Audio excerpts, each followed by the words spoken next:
Hello everyone, जय Jagannath. Welcome to my new another mini blog. तो आज मामू स्कूल जाइए आज सकाल मुझे रुटी भजा खाई पापू को जाइए स्कूल आने आनला बेले गोटे गुपचुप खाया अपेक्षा करूँ। आज आम माछ होता जेहेतु छाड़ खाई स्पेशल। आज आम पिज्जा आसते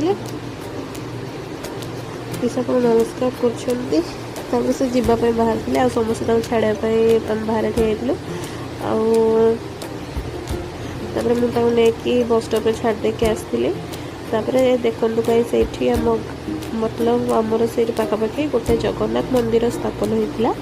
तो सही आज कौन थी मुझे जानी प्रतिष्ठा बोधे आज होता ना कौन।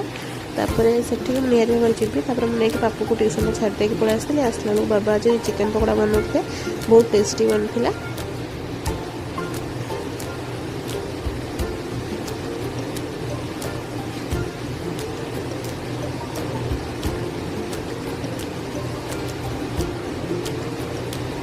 तापर मो प्लेटा रेडी होता।